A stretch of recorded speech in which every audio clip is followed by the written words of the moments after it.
Seminggu kan malam Seminggu, ni. ha. Ni apa ni confuse dengan cuti sekolah. Cuti sekolah 2 minggu kan. Hmm. Okay, saya rasa mungkin kita boleh mula kot ya. Kalau kita sekarang pun dah lebih dari 10 minit, mungkin kita boleh mula. Diana dah dapat slide yang semalam Yang I hantar semalam? Dah Kak. Dah? Nanti, Okay. nanti doktor boleh share lah slide tu nanti bila doktor nak present kan?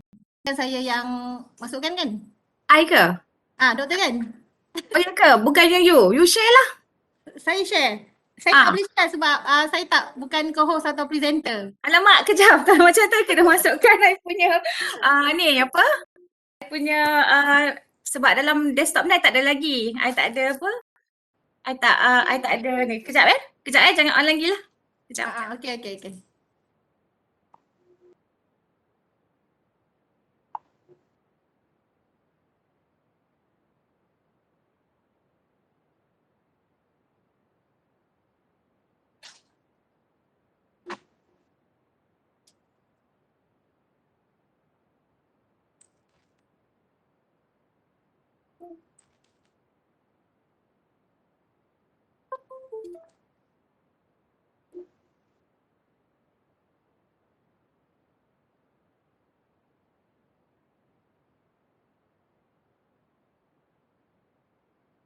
Okay, korang boleh juga text kawan-kawan untuk terus join.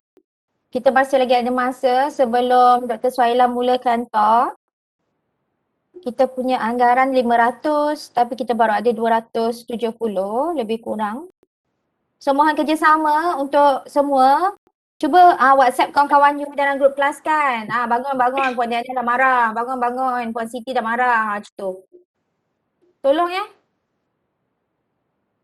Terima kasih.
Oh my god.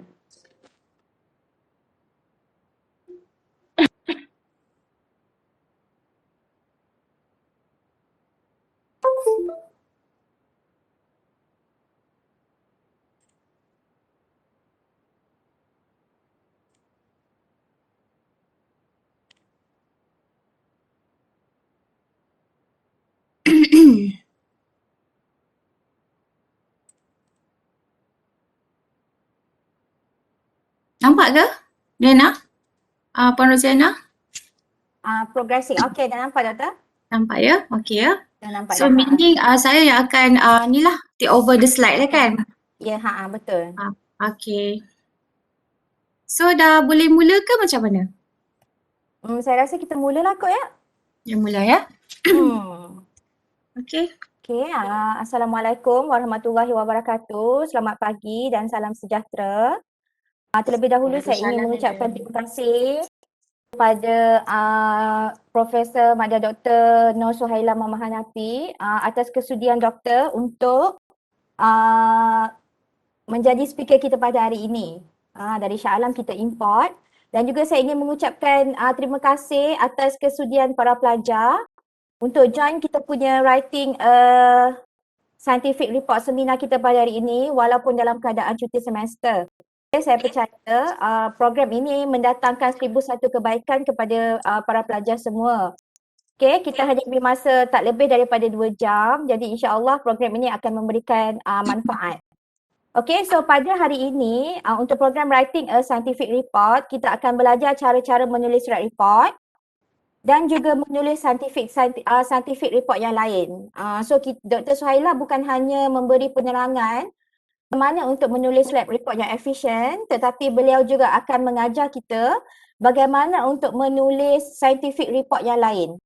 Okay, terutamanya kepada kita, nanti bila kita part 5, kita ada kena menghasilkan satu scientific report. Dan juga apabila kita habis diploma dan kita memasuki alam degree pun ada report-report yang kita perlu hasilkan. So memang sangat-sangat bermanfaat program ni. Sedikit sebanyak tentang tentang Dr. Suhaila Muhammad Hanafi pada hari ini. Beliau merupakan penasihat bagi FASIS Student Community dan juga mantan koordinator bagi program Sains Kimia Forensik dan juga Teknologi Persekitaran Fakulti Sains Gunaan UiTM Shah Alam. Dr. Suhaila merupakan graduate PhD daripada Universiti Teknologi Malaysia. Dr. Suhaila juga telah memenangi beberapa anugerah kecemaran dalam pengajaran dan pendidikan daripada UiTM dan juga UTM. Dan juga Dr. Suhaila juga telah memenangi banyak sangat award, gold dan juga silver atas kecemerlangan beliau di dalam inovasi. Saya dengan ini menyeru pelajar-pelajar untuk mendengar dengan teliti dan memberikan perhatian sepenuhnya terhadap apa yang Dr. Suhaila akan bentangkan pada hari ini. Dan jika ada apa-apa persoalan, kita akan buka sesi Q&A baik sahaja Dr. Suhaila habis ataupun Dr. Suhaila prefer untuk terus tanya masa tengah bagi speak, tengah bagi talk ataupun macam mana Dr.? Saya actually prefer ada two-way communication juga sebab saya takut nanti saya shock sendiri. Okey. Jadi para pelajar, maksudnya kalau kita tengah betul-betul. Terima kasih Dr. Jadi kalau semasa Dr. Suhaila tengah bagi penerangan, kalau awak ada rasa ada soalan ataupun confusion, boleh terus raise your hand dan juga angkatlah tangan dan juga tanya. Terus unmute je punya mic. Boleh terus boleh terus kepada chat dan mungkin Puan Rozana boleh bertanyakan lah in case. Ya, betul. Kalau malu boleh letak dekat chat, nanti saya akan bacakan. Lepas tu akhir sesi kita akan terus buka kepada pada Q&A session. So kat situ you boleh tanya apa-apa saja. InsyaAllah Dr. Suhaila boleh jawab apa saja soalan. Okay. So tanpa melengahkan masa, saya serahkan majlis ini kepada Dr. Suhaila. Okay, Doktor, dipersilakan. Alright. Okay. Terima kasih. Okay, Assalamualaikum. Okay, and good morning. Okay, thank you to our moderator. Okay, Puan Roziana. Okay, dari ITM Tapah lah. Okay, so saya Dr. Suhaila. Okay, so today I would like to share with all of you on a writing scientific report. Okay, dapat tengok saya punya slide ke? Dapat. Okay, on writing a scientific report, tips and tricks to excel in writing report lah. Okay, alright. So untuk kita punya sesi ni, okay, saya akan berkongsi lah, okay, berkongsi bagaimana caranya because all of you memang ada experience in how to write report, tapi kita nak excel, okay. To excel ni maksudnya kita nak make it kita punya report tu more superior, okay. Alright ya. Okay. So so lab report ni or scientific report, okay, sangat penting, it's very important, okay, especially sebagai pelajar lah, as a student, okay. So kalau as a student ni kita ada assessment di mana assessment ni kita ada selain daripada final exam, selain daripada test, okay. So lab report juga will contribute for your assessment, okay. So biasanya lab report ni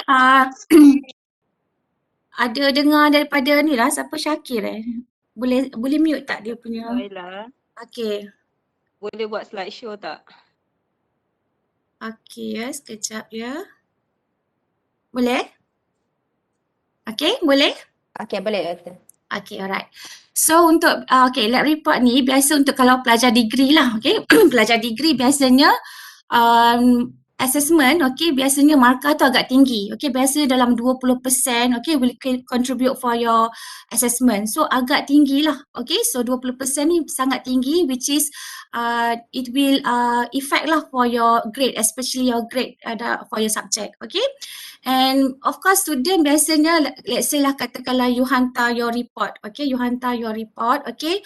Once lecturer return back your lab report tu mesti ada yang macam why kenapa I punya markah I punya ni 18, okay, katalah 18/20, and then ada student dapat 12, okay, 14, sedangkan you buat eksperimen yang sama, okay, result yang sama, tapi macam mana. So kita nak tengok lah macam mana how your friends tu dapat 18, 19/20 sometimes, and you dapat 12/20 dan sebagainya. Okay, jadi untuk lab report ni meaning for as a diploma student dan juga as a degree lah. Okay, bukan setakat saja degree, once you do your master, your PhD, ataupun once you working as a science researcher, as a researcher, as a chemist, okay, you kena do your report. You mesti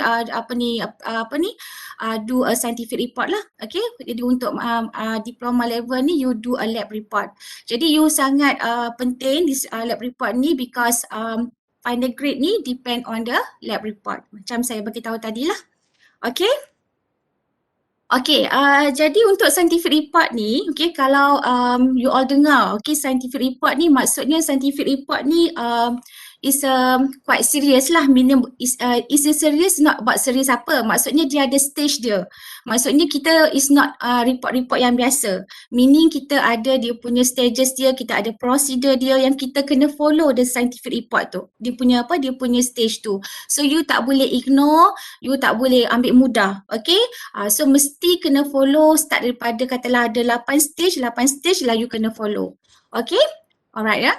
So sini kalau you tengok kat sini, saya dah mention kat sini, scientific report is written in several stages, okay, di mana dia allow their readers to understand the experiment without doing it themselves. Maksudnya, kalau you provide lab report ataupun scientific report, make sure you kena faham, you kena make sure that your report tu, people yang kat luar tu dia faham eksperimen you. Okay, eksperimen you, especially kalau kita, let's say katakanlah you do your FYP nanti ya, final year project masa degree, okay, panel-panel tu sometimes dia pun tak berapa faham. So you mesti provide you punya report ataupun scientific report tu, meaning walaupun kat luar tu, people kat luar tu do not have orang kata knowledge on that, at least dia boleh faham, surface pun okay. Okay, for those yang tak ada experience on that field lah. Okay, and then yang kedua, give other opportunity to check the methodology of the experiment to ensure the validity of the results ni. Maksudnya, meaning let's say katakanlah you buat FYP ataupun you buat you punya master ke nanti PhD, okay, you publish a paper ataupun mungkin you familiar kalau saya sebut journal. Okay, jadi journal ni ataupun paper you ataupun research FYP you ni sometimes katalah junior you ataupun somebody yang dekat luar, mungkin worldwide lah, okay, dia akan refer you punya journal dan mungkin dia akan guna kaedah you tu, okay, you punya methodology ataupun you punya report untuk dia punya reference. So that's why yang kat sini ada give others opportunity to check the methodology. Ini yang saya maksudkan lah. Okay. Okey, seterusnya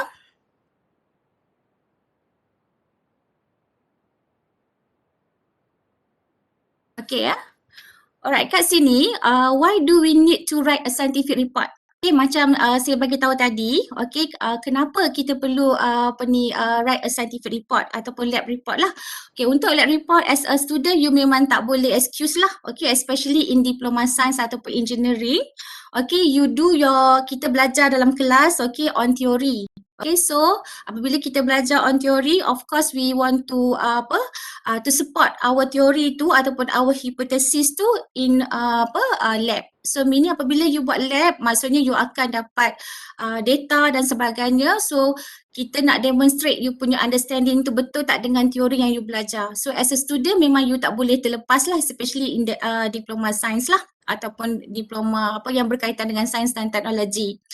Okay, yang kedua future career in science macam saya bagi tahu tadi as a student, okay, mungkin lepas ni you bekerja sebagai pegawai jabatan kimia ataupun whatever KKM ke dan sebagainya, ataupun you sambung you punya pembelajaran you lah in a master ataupun PhD. So future career in science, so you mesti publish ataupun write a scientific report.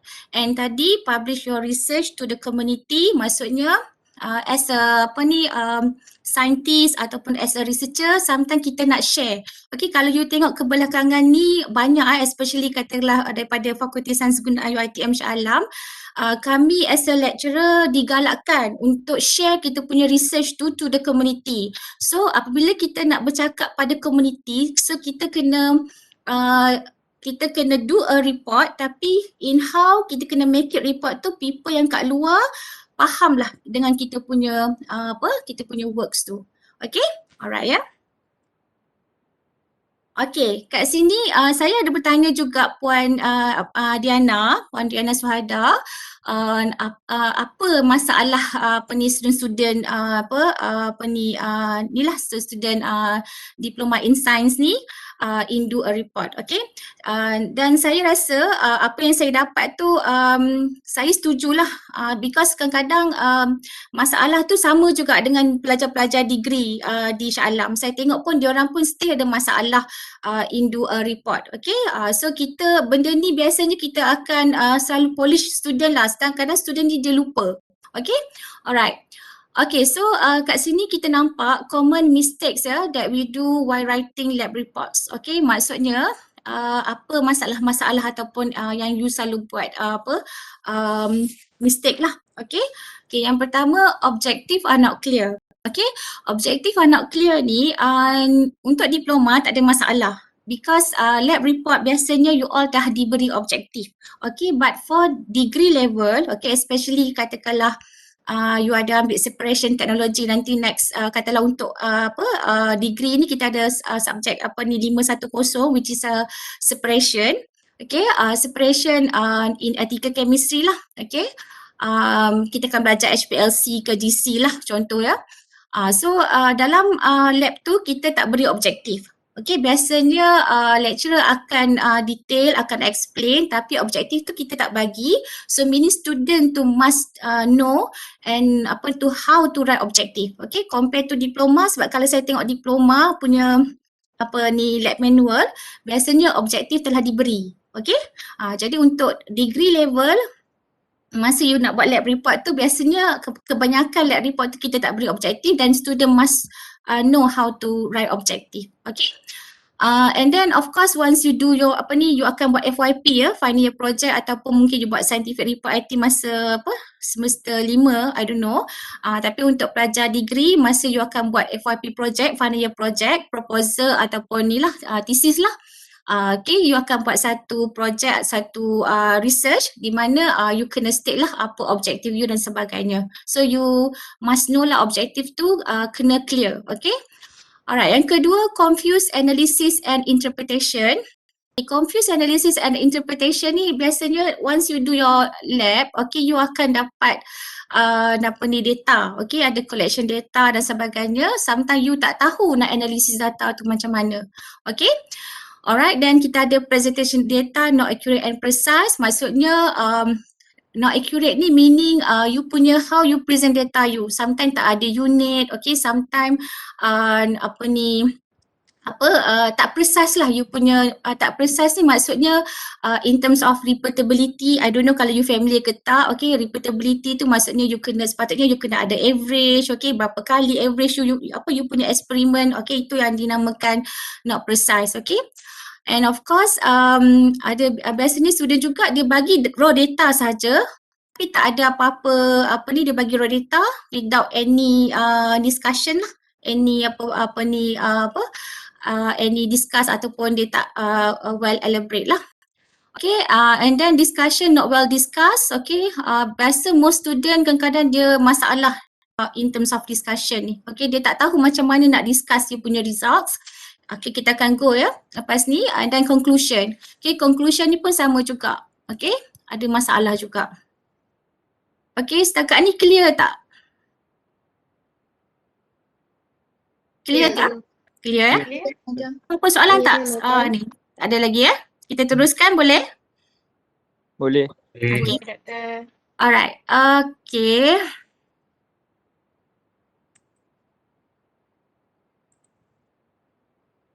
Okay ya. Okay, so kat sini kalau kita tengok slide ni, okay, sometimes student macam ni lah. Okay, you kadang blur. Okay, you blur.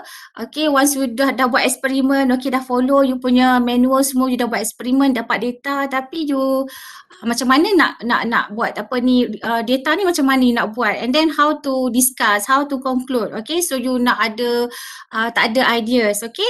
Alright, jadi untuk lab report ni tak ada masalah. Okay, you sebab setiap subjek kita ada guideline kita, okay? So, ada guideline manual, okay? Lab manual. So, because kita tak boleh sama. Mungkin chemistry dia ada dia punya guideline dia, fizik dia ada guideline dia, bio dia ada guideline dia, ataupun engineering pun dia ada guideline dia. So, setiap tu, don't worry, mesti ada guideline. Sama juga dalam you punya, bila kita nak publish paper, journal. Okay, journal ni, contohnya kita ada nak publish paper dalam Talanta ataupun jurnal chromatography A, setiap jurnal, setiap paper tu semua ada guideline dia sendiri. So kita just tengok apa yang do and don't saja. So yang benda yang tak boleh tu kita jangan follow lah. Okay, sometimes student ni dia tak tengok, tak baca. That's why first experiment, biasa before we do an experiment, kita ada demo briefing, betul? Lab briefing. So masa lab briefing tu biasanya kalau dekat Shah Alam lab briefing masa ni lah, masa second week biasa kita buat. Di mana lab briefing tu kita akan discuss lah setiap satu guideline, okay, apa dengan format ni, macam mana you punya eksperimen lah. So pada masa lab briefing tu very important. Sebab tu lah lab briefing ni sangat penting. Student memang tak boleh excuse daripada hadir untuk lab briefing. Okay, because apabila you tak hadir lab briefing, mungkin you dah, you tanya kawan-kawan you, mungkin kawan-kawan you pun tak sampaikan 100% like your lecturer bagi tahu lah. Okay, so make sure untuk lab briefing mesti wajib hadir. Okay, alright. Okay, kat sini saya ada attachkan format, okay. Format on how to ni lah report, to write a report. Kita ada short lab report. Okay, short lab report ni saya fokus pada you punya diploma lah, okay, diploma level. Okay, biasanya dalam lab report untuk uni saya rasa yang ni lah. Okay, you ada title, ada objective, okay, ada introduction, methods, okay, result, conclusion, okay, recommendation, references.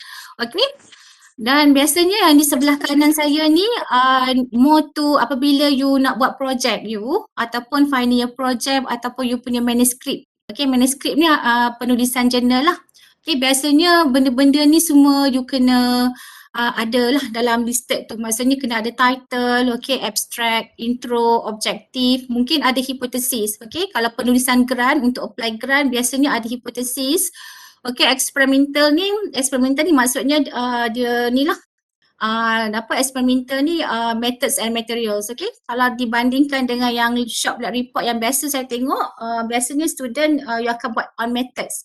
But kalau in a FYP level ataupun manuscript level ataupun journal, you akan tengok experimental. Kita tak menggunakan perkataan method because methods and materials tu semuanya dalam experimental. Tapi saya pun tak nak lanjut sangat sebab saya pun dah tanya Puan Diana, saya takut nanti advance sangat, nanti you quite confused lah, okay.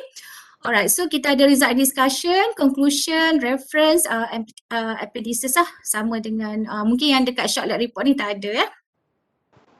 Okay, okay, sini saya minta ya, saya ada mohon dengan Puan Diana hari tu. Ni adalah contoh ya, CHM 131, okay, I think general chemistry. Okay, contoh ni eksperimen 2 ya, eksperimen 2. So kalau you nampak kat sini dah ada title dia, okay. Claim test, objektif pun dah ada, intro pun dah ada, materials ada, methods ada, question ya. Biasa soalan lab tu biasanya penghujung tu dia ada question. Okay. Okay, so title ya, saya bercerita on title ni. So untuk lab report you ni biasanya tadilah, maksudnya title you dah ada. Tapi untuk ni saya emphasize apabila you nak buat FYP lah, okay. Katalah you nak buat FYP ataupun project, okay. Jadi title tu mesti clear. Okay, mesti clear and precisely. Okay, so title ni sangat penting because dia akan maksudnya menyeluruh apa yang kita punya kita punya purpose kita punya objektif kita. Okay, so kat sini dia ada contoh ya, kat sini saya ada bagi contoh. Okay, kita kena avoid ya perkataan the. Okay, the as the first word in the title, for it will lead to misleading searches when one uses the database. Okay, so ini saya tak nak cerita lebih lanjut lah, tapi title ni sangat penting lah. Cuma yang di sini saya nak make sure title tu kena menyeluruh. Dia mesti reflect dengan apa tujuan objektif you. Okay, alright. So yang di sini saya saya ada share ni. Untuk lab ya, eksperimen. Okay, ini CHM 510, salah satu subjek untuk degree forensik ada ambil, pure chem pun ada ambil, BSEC pun ada ambil, okay, applied chem. Ini analytical separation method, okay, di mana eksperimen 5, contoh eksperimen 5 saya ambil di sini. Okay, analysis of hydrocarbons in common fuels, okay. Maksudnya tajuk telah diberi, okay. Samalah dengan you punya diploma punya lab manual tu, tajuk telah diberi, tak ada masalah. Okay, but untuk FYP, Pioneer Project, okay, Pioneer Project ni masa semester 5 ataupun semester 6 you kena buat, okay.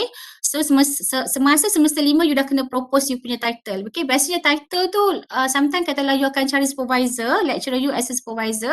Biasanya tajuk tu kadang-kadang supervisor tu dia bagi peluang untuk you. You pilihlah tajuk apa you nak buat, okay. Sometimes ada setengah supervisor tu dia bagi tajuk. Tapi let's say katakanlah you as a student, okay, katalah supervisor ask you to find your topic. So you as a student kena tahulah macam mana nak cari title ataupun nak on your research. Okay, so kat sini saya bagi contoh lah on the FYP punya title. Okay, alright. Okay, sama juga title ni sangat penting untuk research, okay, journal, okay, dan juga kita nak apply for the grant lah. Okay ya. Okay.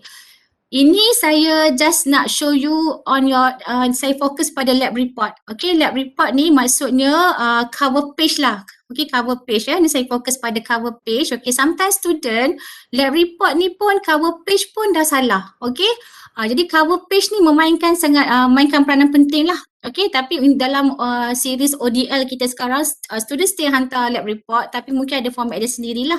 Yang saya nyatakan di sini, ini adalah let's say yang sebelum ni lah, format yang sebelum ni ya.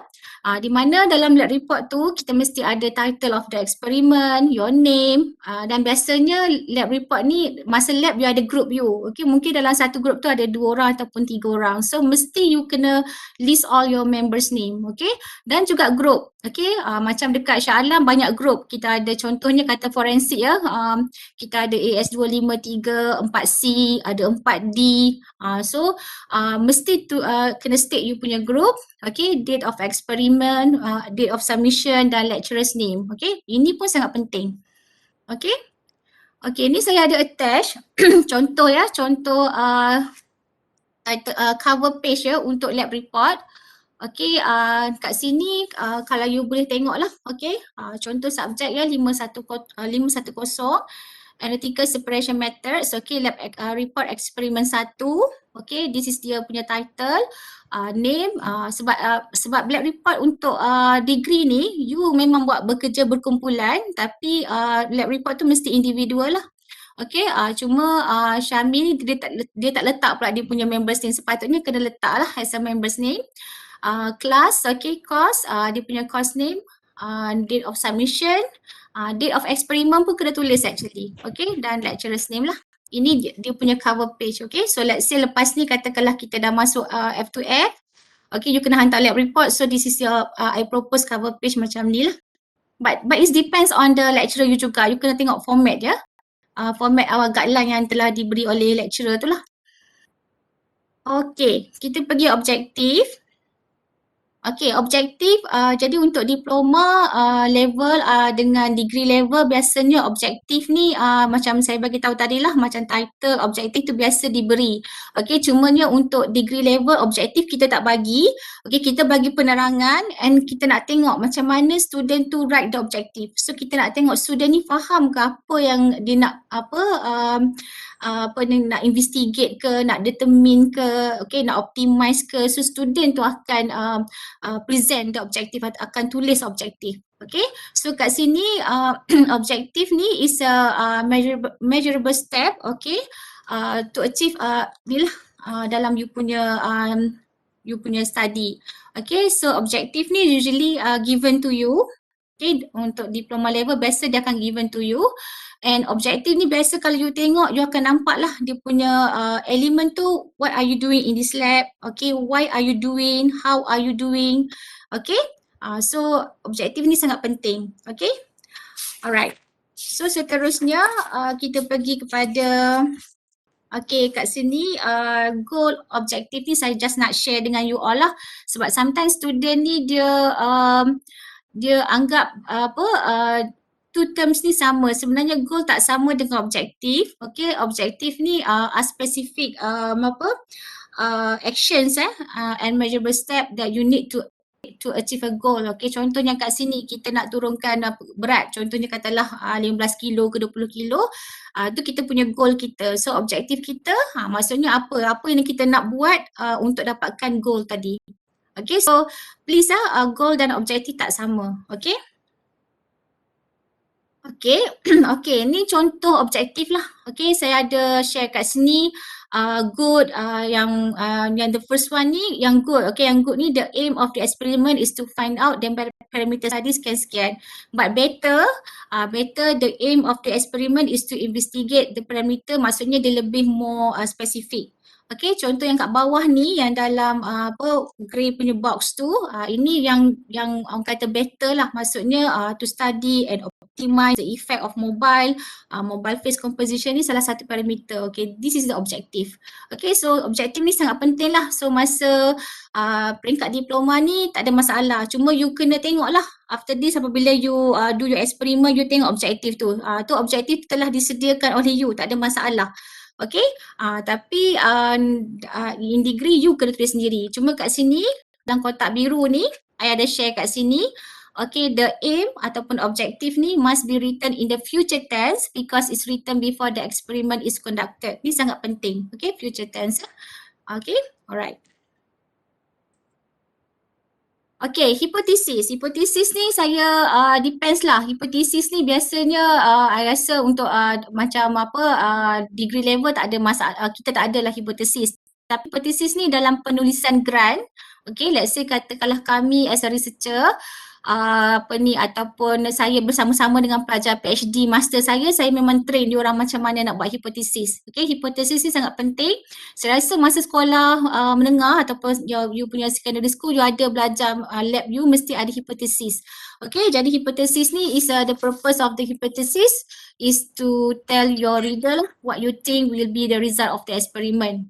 Okay, so how to write the hypothesis? The hypothesis must be written in the present and future tense and should include a reason why you think what you think. Okay, yang ni saya tak nak emphasize sangat, tapi let's say katakanlah nanti once you want to nak buat master ke kan, PhD ataupun penulisan grant, memang you kena buat hipotesis. Okay. Okay. Okay, so this is saya bagi contoh. Okay, the good, better, excellent, how to write the hypothesis lah. Yang saya highlightkan warna merah-merah ni, maksudnya saya refer pada yang perkataan ni lah, maksudnya in the present and future. Okay, kalau you nampak present dengan future, okay, kat sini contoh yang kita tengok pada yang excellent ni, the hypothesis is that the cotton will be future. Okay, lepas tu kita ada ni, therefore, okay, the materials kan sekian. So you boleh tengok lah, you boleh compare good, better, excellent. Okay, ada apa-apa soalan tak sebelum kita teruskan? Okay ke? Okay. Ada apa-apa soalan? Okay.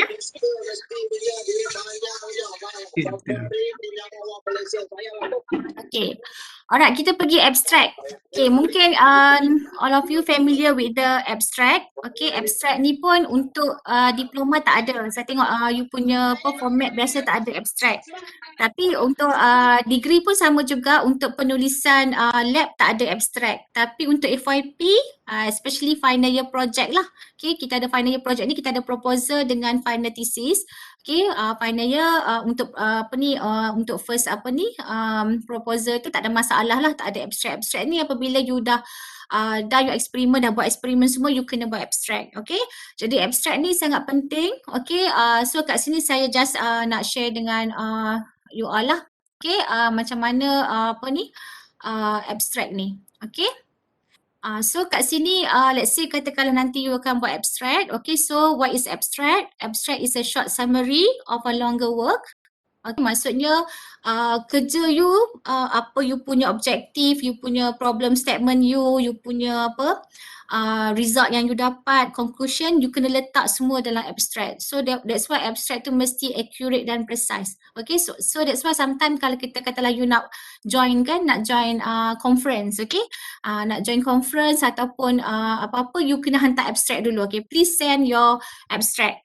Apabila sometimes panel-panel tu akan tengok lah you punya abstract, sama ada abstract you tu diterima atau tak. Okay, sometimes conference dia akan very strict lah tengok abstract you, dan daripada abstract tu juga dia akan split lah whether you abstract ni dekat bahagian mana, dalam green technology ke, dalam organic ke. Okay, so sangat penting. So that's why abstract penulisan yang orang kata yang the first orang kata the first path lah yang kita kena lalui. Okay, okay, so abstract ni seperti yang saya nyatakan tadi, is a short summary.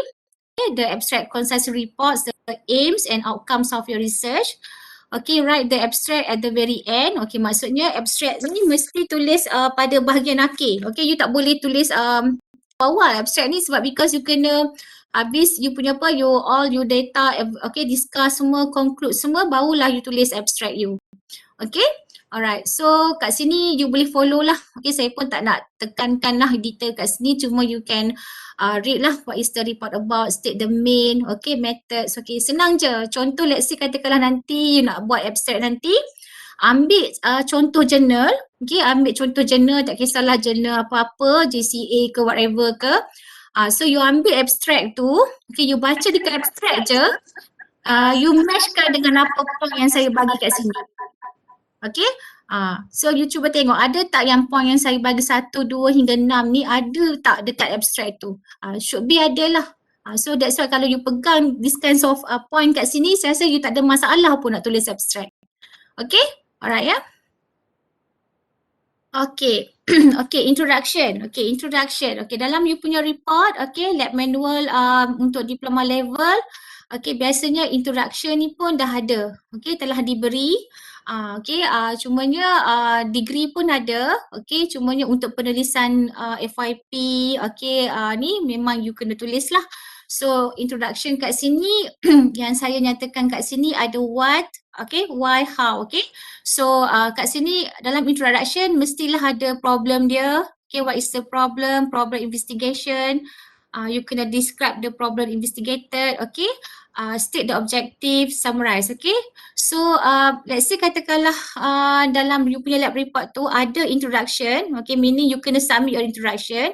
Sebab dalam lab manual tu dah ada introduction. Jadi biasanya student ni dia akan copy. Okay, saya ada tanya Puan Diana kata sometimes student ni dia write introduction, dia ambil je introduction yang dalam lab manual tu, dia copy, lepas tu dia just write balik. Okay, so that is wrong lah, tak salah lah. Okay, so you kena analyse sikit daripada introduction yang ada dalam lab manual tu, you kena relate apa yang saya bagi kat sini, tips dia. Okay, kena lanjutkan sikit, kena explore lah sikit, okay, daripada introduction yang ada dalam lab you tu. Okay, so kena tengok lah, kena lebih advance sikit. Okay, okay. So please do not copy the lab manual or lecture notes ya untuk introduction ni. Okay. Okay, Doktor. Ya. Untuk introduction dia lebih kurang ke dengan abstract ataupun lain? Lain. Introduction dengan abstract sangat berbeza. Abstract ni menyeluruh. Okay, introduction is you punya, sebab dalam abstract, okay, itu maksudnya you dah buat you punya eksperimen. Meaning eksperimen you dah settle, you dah dapat data, you dah analyze, you dah compare, okay, and then you dah buat conclusion sedikit dan you letak dalam abstract. Tapi intro ni dia just macam tadi kalau saya tengok di sini, okay, you akan baca. That's why kalau you nak biasakan diri macam mana nak bezakan abstract dengan introduction, cuba tengok journal. Okay, tak perlu tengok journal yang advance lah, journal-journal yang biasa. You cuba, you letak abstract, you letak intro. Okay, jadi abstract ni dia menyeluruh. Okay, dia dah complete. Okay, tapi intro ni dia ada just bagi tahu apa problem, okay, kenapa kita nak buat problem tu, dan apa actually objektif. Kita kena selitkan sikit objektif ada. So those gini-gini kita nak determine, okay. So kita kena, and then kita ada baca sikit relevant research tu. Kadang-kadang dalam intro tu you akan tengok research yang sebelum-sebelum ni ada buat investigate. So kat sini kita just nak narrow down apa problem kita, and then apa yang kita nak buat. Itu dalam intro. So intro dengan abstract tu sangat berbeza lah. Boleh? Boleh. Okay, setelah once you do your abstract, okay, intro, okay, then you kena buat literature review. Biasanya literature review ni dalam FYP juga. Okay, ni saya just nak share lah. Okay, jadi literature review ni biasa chapter 2. Okay, chapter 1 biasanya intro. Intro, kita ada problem statement, kita ada significant study, kita ada scope of research, kita ada objective. So that's one will be chapter 1. Let's say katalah you akan buat FYP nanti. Okay, chapter 2 is your literature review. Sometimes student pun tak faham jugalah, macam saya pun kadang student degree saya pun, okay, macam mana nak menulis literature review chapter 2. Jadi kat sini saya ada share dengan you all, okay. Literature review ni has a number of important functions. Maksudnya kat sini dia senang je. Tips dia, contohnya katalah tajuk tu, determination of metals, okay. Dalam wastewater, katakanlah you guna ICP-OES ataupun Atomic Absorption Spectrometer, whatever lah, AAS dan sebagainya. Jadi dalam penulisan literature tu, setiap elemen yang you mention dekat title mesti ada dalam you punya literature. Itu sangat penting, okay. So kat sini saya pun tak naklah highlight satu-satu. So cuma dalam literature review ni, okay, it shows that you have read the work. Maksudnya literature ni, sebab itulah kadang-kadang student ni dia hantar thesis dia, FYP dia, nampaklah effort dia tu. Okay, katakanlah literature dia, sikitnya literature ni, maksudnya dia tak membaca.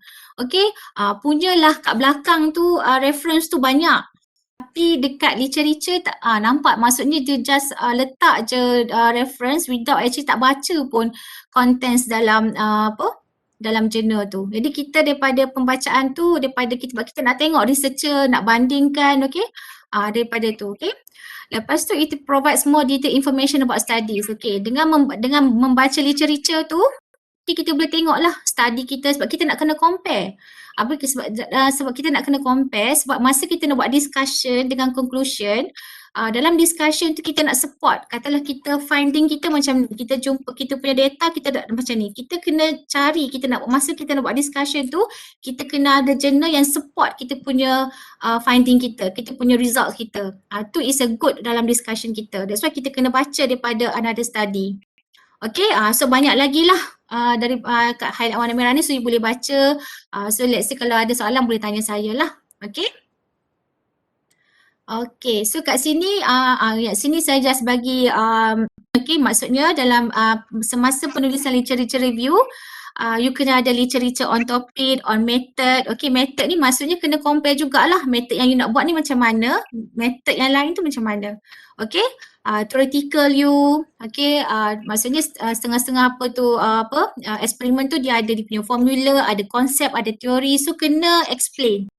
Okay, previous study of course ni very important. Okay, that's why kita a good literature, maksudnya banyakkanlah pembacaan daripada jurnal-jurnal lain untuk kita tengok dia punya result of study tu. And look for debates ni maksudnya kita kena compare lah.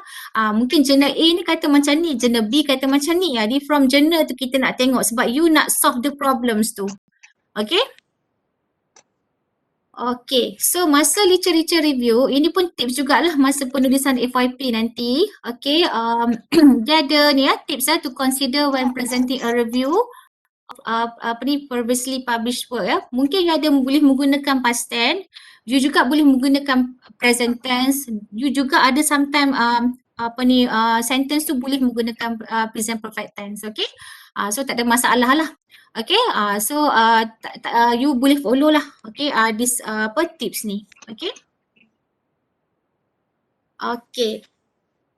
Okay, now kita pergi kepada method ya, method. Okay, so kalau FYP kita akan dia more specific experimental ya. Tapi untuk dalam diploma level ni biasanya dalam lab report tu dia letak method. Okay. Method ni dah ada, okay, dah ada dalam biasanya dalam manual tu dah ada method, okay, yang first you kena buat apa, second you kena buat apa, you follow je method tu. Cuma semasa penulisan report tu kenalah tukar, okay, sebab you daripada manual tu biasa dalam active, okay, dalam active sentence, so you kena tukar kepada passive voice lah, okay. So macam mana maksud passive ni dalam past tense lah. Contoh yang saya bagi yang pertama ni, 200 ml distilled water in a beaker contoh. So untuk passive masa penulisan report you tu, you kena tukar, okay, kepada passive dan juga past tense. Okay, 200 ml of distilled water was poured into a beaker. Okay. Okay, so yang kedua, measure the temperature. So the temperature was measured. Okay, so this is very important. Okay, sebab depends pada guideline format. Biasanya kalau macam degree, degree kita banyak method. So jadi macam saya akan tengok, okay, kalau method tu banyak sangat, okay, mungkin tak perlu buat penulisan, dia akan buat dalam flowchart.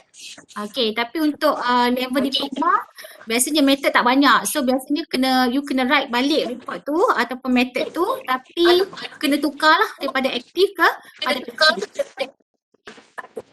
Okay ya, boleh ya? Okay, ini yang saya mention tadi on the thesis ataupun FYP. Okay, masa FYP nanti dia tak ada perkataan method tu. Maksudnya you kena menggunakan perkataan experimental. Experimental ataupun kita kenali juga sebagai metodologi. Sebab method tu dalam experimental tu. Okay. So kat sini dalam experimental you adalah, maksudnya you kena ada apparatus, you kena ada let's say katalah biology ya. Dalam biology you mungkin ada participant, okay, melibatkan human lah. Sampling, procedure, sebab student biasanya dalam FYP ya, semasa dia buat proposal mungkin dia pun tak ada pendedahan macam mana, dia present as a method. So kalau method tu saya akan bagi, maksudnya salah lah. So untuk FYP level mesti ada experimental sebab method tu dalam experimental tu, okay, ataupun procedure dan sebagainya lah. Okay ya, ni saya bagi attach on the experimental methodology. Contoh experimental chemical and reagents dia kena tulis macam ni. Okay, so ni dia punya procedure, ni method sample prep dia.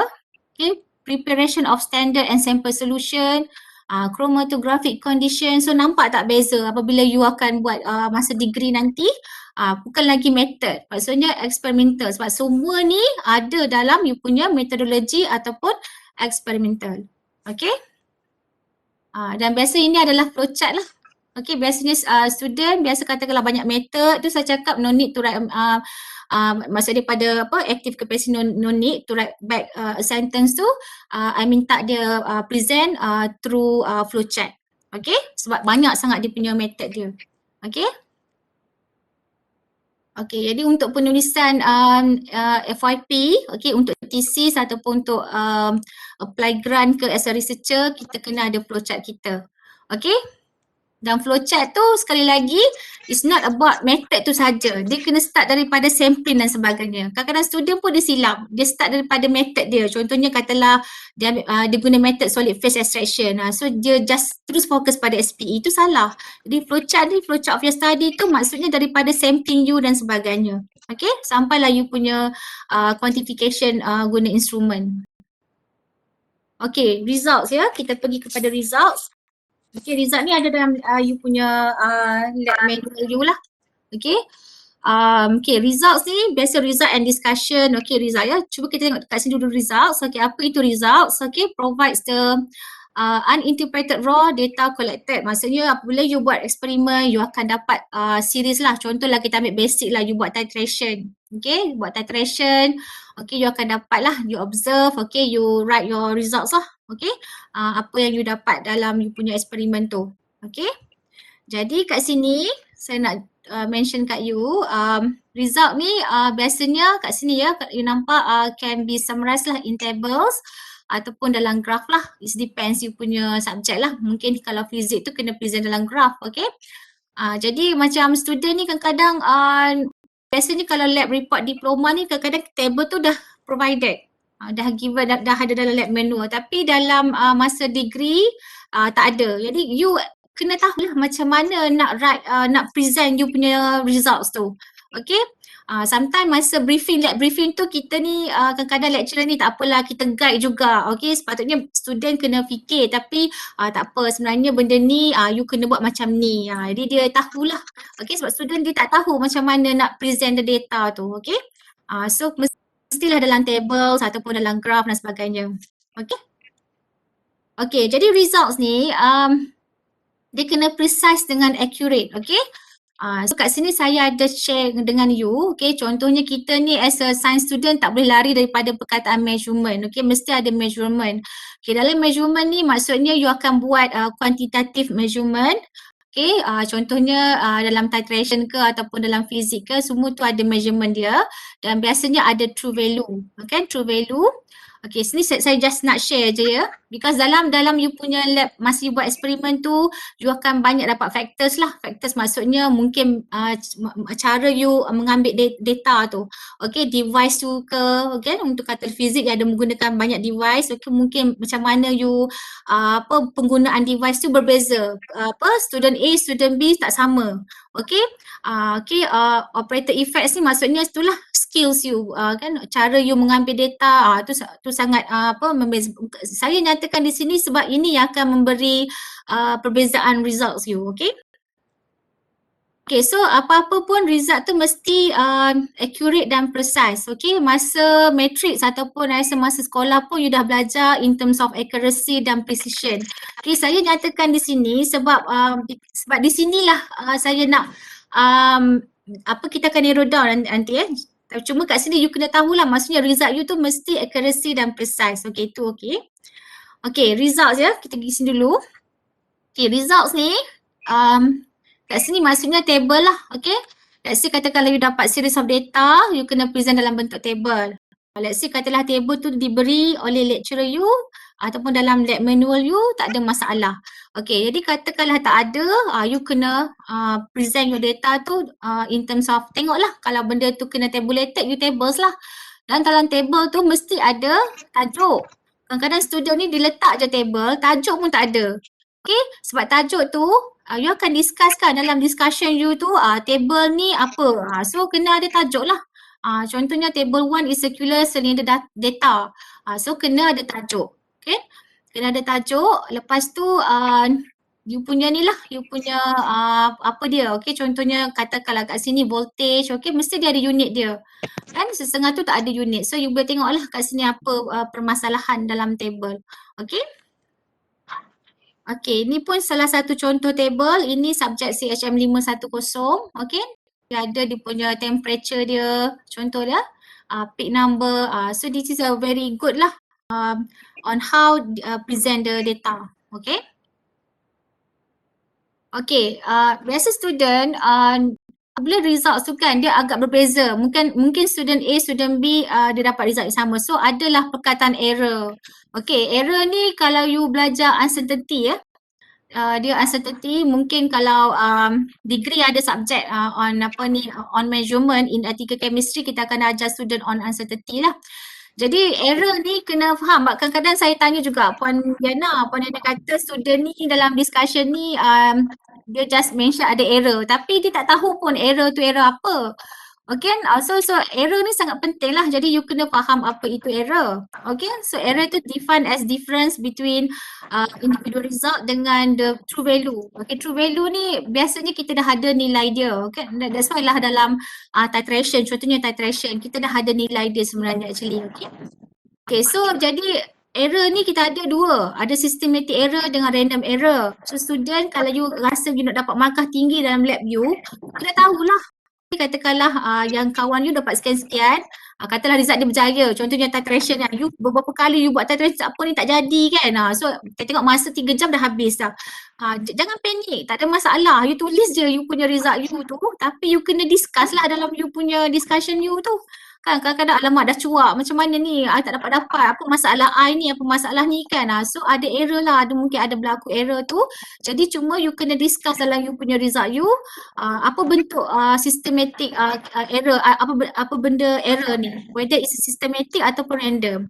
Jadi untuk surface lah, untuk you punya this is sharing lah. Okay, kalau systematic error ni biasanya dia macam contohnya macam ni lah, contohnya instrument not calibrate. Okay, glassware yang tak calibrate. Glassware pun kena calibrate. Okay, contoh kata kalau you ambil masa degree kita ada CHM421, okay, ni kalau chemistry lah.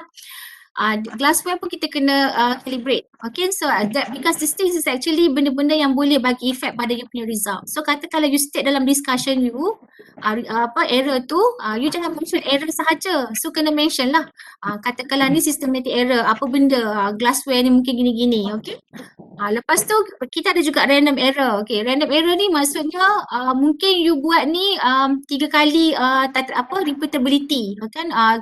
Tapi biasanya random error ni boleh kita reduce by making repeated measurement. Okay, mungkin kawan you 2 kali, biasanya kita buat 3 kali repeatability kita panggil dia. Jadi, tapi you punya tak jadi lagi. 3 kali buat titration tak jadi-jadi juga. So you kena reduce, you nak eliminate ataupun you nak overcome the problem tu by making lagi, banyakkan lagi repeated measurement you. Okay? So that's why katakanlah tak jadi juga, you can discuss lah dalam you punya discussion, ada error ni sekian-sekian. Okay? Okay, jadi error ni dia ada banyak how to calculate error. So saya tak nak share lah. Maksudnya dia ada absolute error, relative error, percent error. Ini you boleh Google, okay, let's say katalah you nak buat, you nak perform, you punya result tu bagus, okay, dia adalah dia macam calculation dia, kan.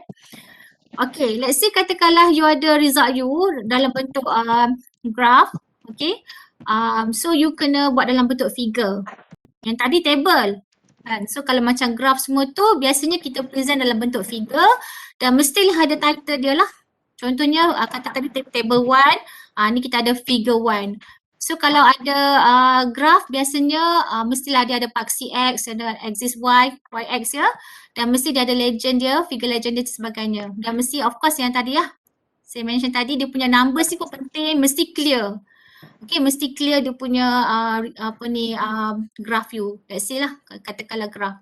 Okay, so this is figure. Let's say katakanlah you present in form of graph. Okay, ini result dalam calibration. Sama juga saya just share. Okay, adalah dia punya x-axis, y-axis ni. Okay, dia punya unit sekali mesti ada. Kadang-kadang student dia letak concentration tapi tak ada unit. Itu pun salah. Okay, mesti ada tajuk lah figure, kan, figure. Biasa kalau dalam figure, biasa kita letak bawah. Tapi table mesti letak atas. Dalam penulisan ya, table biasa letak di atas, katakanlah table 1. Tapi untuk figure biasa di bawah graph tu. Okay, ini kalau dalam bentuk pictures, okay. Pictures pun, let's say katalah you ada picture untuk you present dalam you punya result you. Dia dalam bentuk figure, bukan dalam table lah, okay. So kat sini ada schematic, so saya letak kat sini yang betul lah. So saya nak ni kita letak sini. So mesti ini kalau diambil daripada this researcher, okay. Kalau untuk katalah kita dalam lab kita tak perlu label macam ni lah, just write you punya ni lah, okay. Okay, setakat ni okay tak? Kita laju sangat. Assalamualaikum doktor. Ya. Saya nak tanya macam contoh kan result kita dah dapat contohlah kan sekarang kan virtual lab kan. So macam dalam manual kadang-kadang dia punya compound tak sama dengan refer video dekat YouTube. So bila kita dah search dekat internet pula dia punya result jadi contradict. So macam tak tahu nak ambil yang data mana. Maksudnya compound yang diberi dalam lab tu tak sama? Ada yang sama tapi kebanyakan maksudnya ada yang sama tapi ada juga yang tak sama. So kita terpaksa cari dekat internet juga. Okay, tak apa. Kalau dalam kes macam tu, jadi first of all kita kena tengok objektif kita lah. Objektif kita apa, kan? I pun tak tahulah apa, what is your, you punya, objektif you nak determine compound macam mana, okay? Tapi setengah compound tu mungkin, ini organik organik ke? So it's okay. Mungkin dalam lab tu dia dah ada, mungkin dia dah bagi group. Okay, dalam functional group tu, tapi dalam masa yang sama mungkin dia akan tengoklah yang similarity in terms of you boleh tengok dia punya nilai PKA, boiling point. Okay, so let's say katalah benda tu still lagi dalam dalam state in a group tu tak ada masalah lah.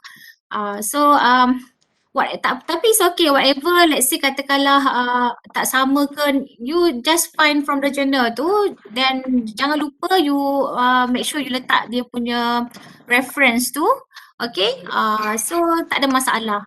Okay, cuma you kena look at back on your objective. Objektif you apa sebenarnya? Mungkin I don't know lah tajuk macam you punya proper eksperimen tu, mungkin nak tengok stay lagi dalam group yang sama ataupun mungkin you letaklah you lebih terperinci kepada boiling point ke PKA pada compound tu ke, itulah kot. Macam tu lah bagi I. Oh, thank you doktor. Okay. Okay, sekarang kita pergi pada discussion. Okay, discussion ni sangat penting.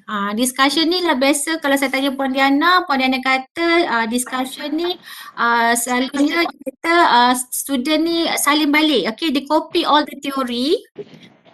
Dia copy teori tu and then tak relate pun dengan objektif apa yang you buat eksperimen tu. Sekarang ni you kena ingat you buat eksperimen, okay, you nak kena discuss. Discuss apa?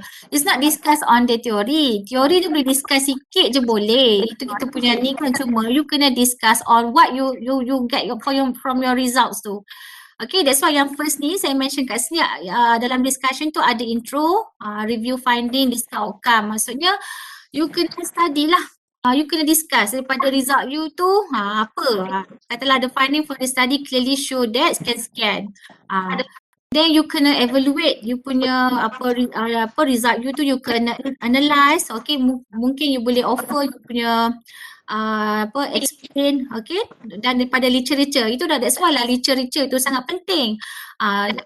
You dah kena train diri you. Sekarang ni masa diploma, walaupun you eksperimen tu kata tak adalah orang kata tak adalah macam tiba-tiba nanti, tapi you dah kena belajar how to write a discussion. Maksudnya discussion tu apabila you dapat result you tu, you kena discuss balik on your result, bukannya letak balik teori. Okay, katalah 3 pages tu, 3 pages tu, 2 pages tu you bercerita pasal teori je. Sometimes lecturer nak bagi markah ni, kat mana ni you punya result you ni, kita nak tengok how you defend your result, how you analyse your result, macam mana you result you tu macam mana. So kita nak tengok pada result you tu, bukan nak baca balik benda yang macam dekat intro ataupun dalam literature contohnya. So discuss tu, itulah namanya discussion. Kita nak you kena review findings you tu, dan mungkin you boleh compare sedikit dengan teori, and then you kena, let's say katakanlah sekian-sekian you tak dapat, macam your friends tadi bagi tahu kan, compound tadi kan, so you boleh mention, you boleh letak Google, okay, letak citation tu, sekian-sekian. Mungkin you tak dapat compound seperti apa yang dinyatakan dalam lab tu, tapi you dapat kuat similarity. Mungkin benda tu dalam group yang sama, mungkin boiling point yang tak sama, PKA yang tak sama, tapi dia menghampiri, tak ada masalah. Okay, so discussion ni adalah you nak defend on your, it's not defend, you nak discuss on your results tu, and then daripada discussion tu, daripada result you tu, you kena lah and then analyse. Katalah daripada contohnya katalah you dapat produk A lebih tinggi daripada produk B, kenapa gini. Lepas tu mungkin yang you boleh letaklah sikit lah based on teori gini, boleh you nak support. Tu as a support journal. Okay, so dalam discussion tu dia ada sedikit conclusion lah, maksudnya limitation dan recommendation. You boleh bercerita, therefore sekian-sekian, you boleh mention sikit dalam discussion. Okay, so the way macam mana you nak train discussion pun you boleh tengok boleh sentiasa you get journals, okay? Journal-journal yang orang kata yang biasa-biasa je, jangan cari yang very high journal tu. Orang kata yang maksudnya in your level lah. Kan? So you tengok discussion macam mana dia menulis discussion. Kan? So yang salahnya apabila student ni dia salin balik. Okay, dia dia copy dia teori. Teori bukannya dalam discussion. Cuma nak support journal you, findings you tu tak ada masalah, sikit-sikit boleh. Tapi sebab you punya result you kena ceritalah kenapa A jadi macam ni, kenapa B macam ni, mungkin ada error ke apa, kenapa. That's why you kena faham tadi in terms of error, katakanlah you mention error, tapi error tu macam mana? Error apa? Mungkin you kena advance sikit lah, tak semestinya lecturer tu tak ni, tapi you kena cubalah Google sikit. Sekarang ni mudah kan, just Google sahaja kan, tak ada masalah. Okay? Alright ya. Okay, so this ni ada additional step to write a good discussion. Okay, highlight again only the most important results. Okay, without repeating the way you have written. Okay, demonstrate how this result answer. Okay, lepas tu katakanlah tak ada benda yang tak unexpected tu, you kena explain lah kenapa jadi macam ni. Mungkin tadi macam error tadi kan, mungkin boleh mention systematic ke whatever lah, advance sikit. Lepas tu dalam discussion tu you boleh letak lah citation sikit, refer to what journal, okay. You should also analyse overall contribution of study. Maksudnya you boleh yang saya mention tadi, maksudnya you ada conclusion sikit. Maksudnya daripada result semua tu you boleh cakap lah, okay, katalah sekian-sekian result ni apa. Maksudnya you can conclude lah contribution you. Katalah method you ni berjaya sekian-sekian contohnya. Ataupun result ni gini-gini. Maknanya ni lah sedikit tentang conclusion ya. Okay, lepas tu dalam penulisan jurnal lah you are expected to be critical of your own research and should show the possible areas where the research could have improved. Maksudnya mungkin you boleh suggest jugalah boleh improve lagi macam mana in terms of you punya results ya. Okay, so this is a conclusion, last year conclusion, how to write a conclusion.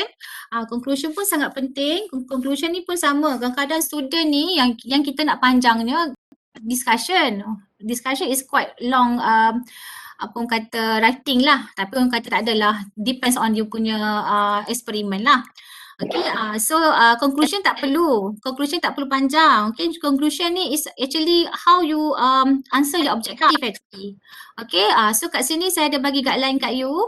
Okay, additional tips write the conclusion in present tense. Okay, first answer the objective. Maksudnya you kena answer you punya objective you.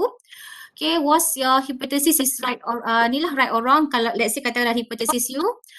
Summarize your observation. Okay. Suggest reason for the result of experiment and suggest future question. Okay, so conclusion ni pun sama juga. Let's say katakanlah you maknanya you boleh follow lah the tips and the step yang I bagi ni, dan cara dia cuba tengok journal juga. Okay, ataupun contoh-contoh report yang ni lah yang bagus.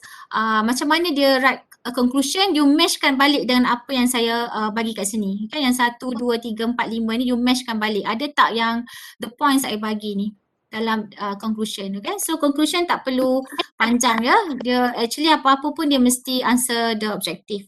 Okay. Okay, ni ada do and don'ts dia. Okay, dalam conclusion dia tengoklah pada objective you. Okay, mungkin dalam physics tu dia mesti ada, mungkin letak data, it's not data, dia mungkin letak figure number lah, value dia. Contohnya ni yang paling tinggi lah. It's okay macam tu. Tapi tak boleh letak balik dalam conclusion you tu, letak balik all the data or the statistic, no need. Dalam conclusion tak boleh macam tu. Okay, and use the thesis statement. Okay, And then jangan bring up new information pula. You letak balik pula new sometimes additional information yang boleh mengganggu objektif you pula. Don't so you tengoklah do and don'ts kat sini ya. Okay, this is example conclusion. So you boleh tengoklah. Yang ini yang saya mention tadi. You can match apa yang dalam conclusion ni pada yang I suggest kat sini. Okay.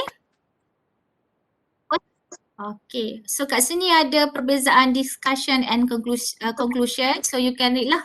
Okay, so discussion interpret your results, compare your result kan, discuss information of your result, okay. Highlight unexpected results, mention how your result add value, okay, sekian dengan previous study. And for the conclusion, dia ni lah, restate your objective ataupun hypothesis. Okay, restate your most important findings. Okay, highlight limitation of your study, highlight the overall significance of your study, let's say ya. And state future direction. Biasanya dalam conclusion dia ada future direction dia. Okay, so saya rasa untuk references tak ada masalah. References ni you boleh guna pada standard lah. Biasa kita guna, dia ada banyak standard. So mungkin you boleh tanya lecturer you lah. Mungkin lecturer you suggest guna apa. Okay, jadi kita boleh pakai APA dan sebagainya lah. Reference Okay. Dan sedikit tips untuk references ni. References ni sebab kita nak tulis dengan cara yang betul. Okay, so mungkin you boleh pergi dekat Google Scholar.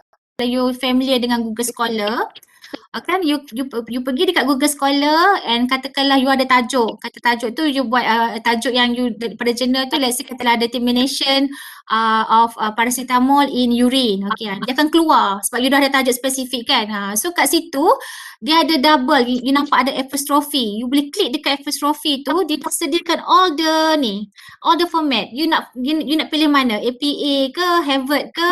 So you boleh copy kat situ, you boleh paste terus dekat you punya reference. Cuma you kena check sikit-sikit lah, adalah you kena ada ubah sikit dia punya delete sikit.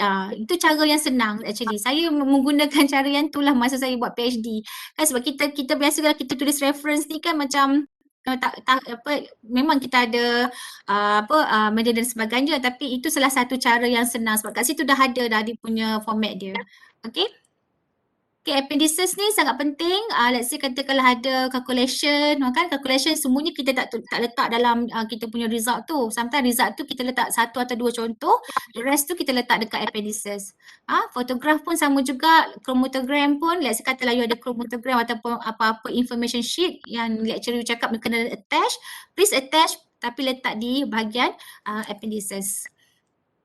Okay, so saya rasa itu saja. Okay, so ni saya punya email lah sekiranya kalau ada apa-apa pertanyaan. Okay, selepas ni mungkin you boleh refer ataupun email pada I.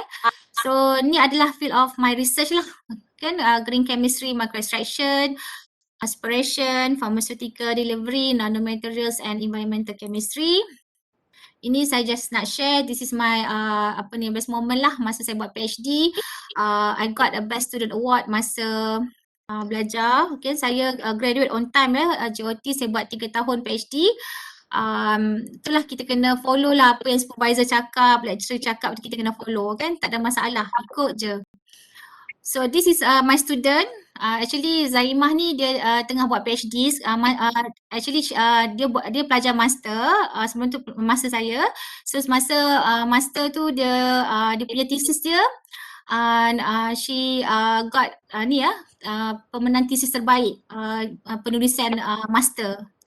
So alhamdulillah dia memenangi di peringkat analisis ni inilah persatuan analis ya, analytical chemistry lah di peringkat Malaysia, kan, kebangsaan lah kan. So this is dia punya tajuk, saya as a supervisor dan kita ada penyelia bersama lah, Dr. Wan Naziah Wad Ibrahim.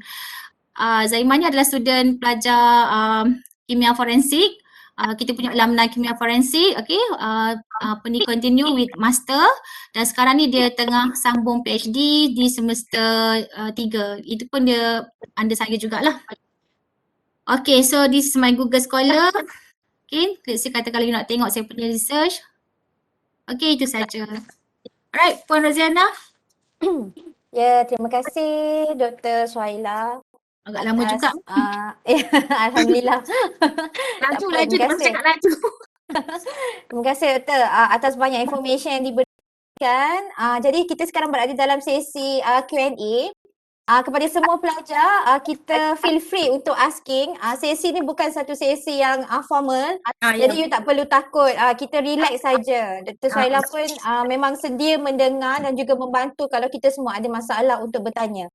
Okay, jadi saya galakkanlah mana pelajar-pelajar saya dari part 1. Mana semua boleh tanya soalan. Ya, sebelum you hantar you punya lab report, kita dah buat sesi ni, nanti lab report tak best, susah nak buat markah. Untuk part 1 banyak markah je Doktor, dekat 30%. Wih, banyak tu. Itu Sangat boleh. banyak. Oh, 30 Meaning dia dan punya test 1, test 2 berapa? 15 macam tu. 15 sikit. Kita memang banyak dekat bahagian praktikal untuk part 1. Oh, Jadi pelajar okay. part 1 boleh tanya soalan, ada soalan? Sebab part 1 dia macam baru first time kan. Saya percaya mesti memang akan ada kekeliruan. Walaupun hari tu kita dah bagi briefing, tapi saya percaya Dr. Suhaila bagi info lebih banyak. So mesti ada apa-apa soalan. Untuk dan part 4 boleh tanya. Silakan. Saya open floor. Assalamualaikum Doktor. Sorry. Salam. Saya nak tanya. Berkenaan discussion tu, maksudnya mula-mula kita bagi tahu result kita dulu. Lepas tu kenapa result kita jadi macam tu kan? You kena, you kena review your findings lah. Kenapa, okay? Lepas tu baru kita bagi tahu error daripada result yang kita dapat tu ke? Let's say katalah you dapat error. Okay, actually maksudnya discussion tu, jadi discussion tu you kena ingat, kan? Maksudnya you kena bincang you punya results you. Katalah you dapat series of data you, okay? Depends pada you punya eksperimen lah. Let's say katakanlah contohnya ada beberapa sampel, 3 sampel ni. Kenapa sampel ni macam ni? Boleh you kena present dulu. Okay, sampel gini. And then kenapa sampel A ni macam provide this result, sampel B ni macam mana, sampel C, and you kena discuss. Maksudnya you kena you kena explain kenapa sampel A ni macam ni, sampel B ni macam ni. So let's say katakanlah you punya findings tu you kata macam ada error, jadi you kena pasti error. Tak boleh mention error tu sahaja. So mungkin cara in terms of mungkin instrumen, tapi let's say katakanlah instrumen tu depends jugalah. You kena betul-betul make sure instrumen tu ada masalah. Macam contoh kalau dekat kita punya lab lab 510 kita, yang tu memang saya akui sometimes HPLC, contoh HPLC, sometimes column problem. Memang kita faham dan kita, sebab saya pun masa kita biasa as a lecturer kita ada dalam lab tu kan. Jadi kita nampak lah, okay, kadang-kadang dia masa dia buat results tu, dia buat eksperimen, dia terus tanya saya, doktor, macam mana ni doktor, saya dah repeat banyak kali dah. Kita dah ada 3 jam kan, biasa nak repeat balik eksperimen tu. Biasa sekarang ni sebab student ramai, dulu boleh, sebab sekarang ni forensik pun dah ramai, POChem pun pelajar ramai, so tak ada slot. Biasa student boleh continue, dia refer buat eksperimen balik. So saya cakap tak perlu, memang tak ada masa. So tengoklah. So dia bincang, dia mention the results tu pada saya masa eksperimen tu, dan saya tengok, okay, betul lah, memang ni kita ada error kat sini, systematic error lah, maksudnya in terms of calibration instrument tu semua. So dia just write lah results tu, maksudnya discuss tu, and then itu yang kita nampak lah. Tapi ada juga result yang macam kita tak nampak kat situ, maknanya kejadian tu tak nampak di situ. You boleh cari support journal, mungkin advance sikit lah kalau saya mention kat sini. Support journal tu mungkin ini kalau you buat high research sikit lah. Mungkin katalah journal ni you dapat findings ni, okay, you nak support you punya findings you tu, you letak journal A, journal B contohnya, journal A, journal B dia pun dapat macam ni. So kita pun faham lah, maksudnya dia punya discussion, maksudnya result dia tu kita boleh percaya.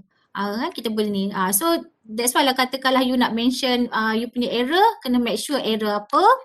And then the most actually you jangan itulah sebab macam mungkin di peringkat diploma ni mungkin you tak faham macam mana yang tadilah, yang jangan tulis balik all the teori. Kita tak nak tengok teori pun kat situ.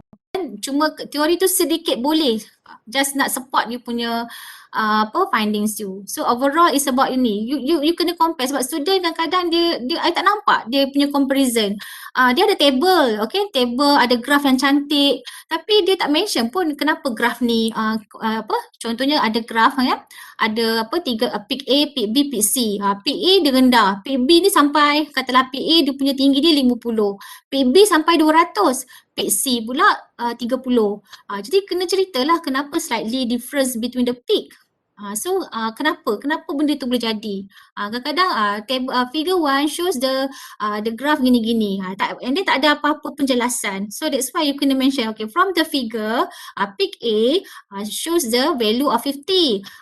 Peak B, lepas tu kenapa? You kena mention, you kena mention kat situ kenapa peak B dengan peak A tu dia sangat berbeza. Itu maksud saya dalam discussion. Tak boleh just nak present figure ni gini-gini, figure tu gini-gini. Tapi apa you punya discussion, apa you punya explain tentang figure tu. Macam juga kadang student dia buat comparison study. Bukan main lagi letak comparison study ni. Kan comparison study ni dia nak compare dia punya result dengan jurnal-jurnal lain. You letaklah sampai 5 jurnal, 6 jurnal. Tapi dia tak compare. Dia just letak katalah A dapat gini, katalah A dapat recovery 90. Jurnal B dapat recovery 100. Yang kita punya eksperimen, contohnya eksperimen saya buat dapat 120 recovery contohnya.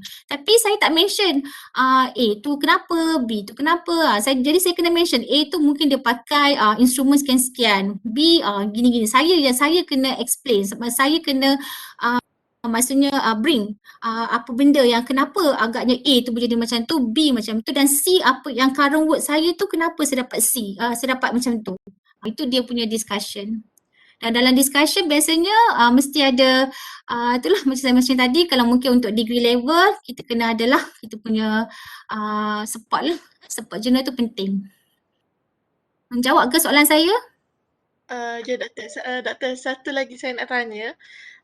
Kalau macam lab manual diploma ada question kan? Maksudnya saya boleh discuss ke jawapan daripada question saya tu dalam discussion tu? Question depends lah. Saya pun question sebab kita ada banyak subjek kan, fizik, kimia, bio. Sometimes question tu based on teori, betul-betul teori. I tak tahulah, let's say katalah question tu relate dengan discussion you, itu tak ada masalah. Mungkin question tu you boleh direct jawab pada question tu dulu. Tapi kalau you nak reflect ataupun you nak linkkan dengan apa you ni, tak ada masalah. It's okay. Sebab question tu mesti dia akan relate pada you punya eksperimen kan. Ni tapi apa-apa pun mungkin you boleh jawab, okay, in terms of ni, tapi untuk mungkin kalau you rasa lebih advance, mungkin daripada you boleh linkkan dengan you punya result you. So tak ada masalah. Rasa lecturer lagi suka tengok, oh bagusnya student ni dia nak jawab tu dia faham dengan dia linkkan balik dengan dia punya tapi kena mesti betul lah. Jangan pula short sendiri pula. Okay? Lagi? Okay, baiklah. Terima kasih doktor. Doktor, kita ada beberapa soalan dekat dalam chat. Soalan pertama, saya daripada saya nak tanya, kalau guna website this form untuk APA style boleh tak? Sebab masa part 1 dulu, Madam Bio suggest untuk gunakan site this form. Boleh, tak ada masalah. Itulah yang saya cakap tadi, setiap subjek dia ada guideline dia sendiri. So kena tengok do and don'ts kan. So depends, katalah kalau saya macam ni. Setengah lecturer dia tanya, tapi apa-apa pun kena follow pensyarah tu. Yang apa lab, macam contoh lab ni pula kadang-kadang macam di Shah Alam. Katalah subjek ni kan, subjek ni lecturer dia lain tapi masa lab tu lecturer lain. We have different lecturers lah. Tapi untuk lab tu kena follow yang lecturer yang mengajar dalam lab lah. So mesti kena ikut guideline, kalau ada manual tu kena ikut manual. Dan that's why saya cakap tadi lab briefing tu sangat penting. Sebab masa manual tu kadang-kadang ada perubahan, jadi lecturer tu akan bagi tahulah. So saya rasa benda ni tak ada masalah. You can communicate direct to the lecturer you. So saya rasa just follow the guideline tu je. Okay, baik. Terima kasih doktor. Ada soalan nombor 2. Doktor, boleh terangkan semula part hipotesis tu? Saya kurang jelas daripada Halim. Oh, hipotesis tu kalau saya nak explain agak panjang. Jadi saya rasa tak apalah, mungkin siapa tadi nama dia, Purazana?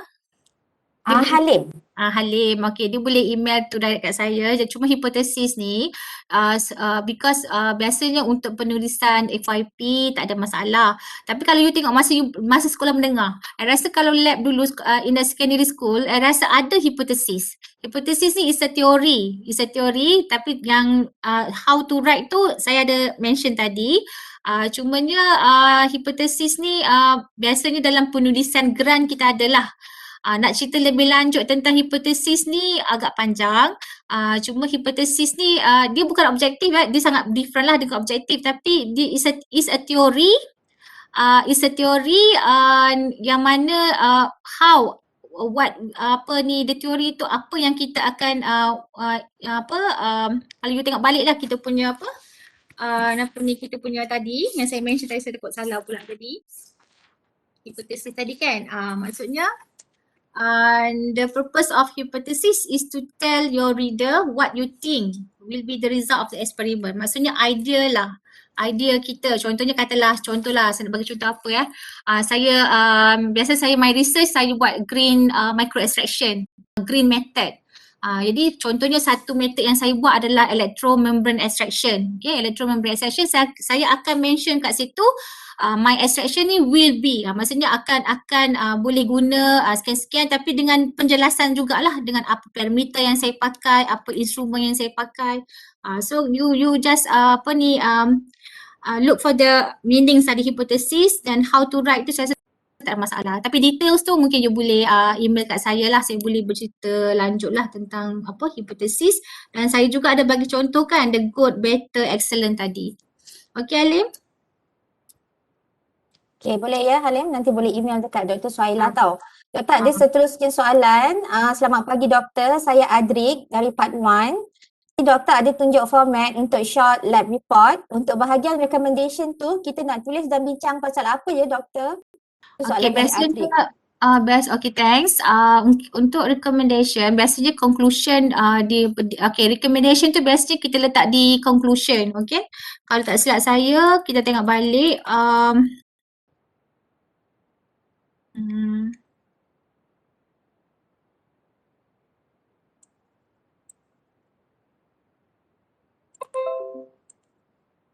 Okay ya, conclusion and recommendation actually. Dia sekali actually ya. Recommend tu is actually you kena propose lah. Maksudnya katakan conclusion, you just answer the objective, okay? But sometimes mungkin you boleh bagi sedikit komen ataupun you boleh suggest. Mungkin you can improve your result by using parameter yang lain. Contoh macam tu. Katalah macam dalam analytical chemistry, contohnya katalah kita apa-apa pun kita nak achieve high performance extraction efficiency.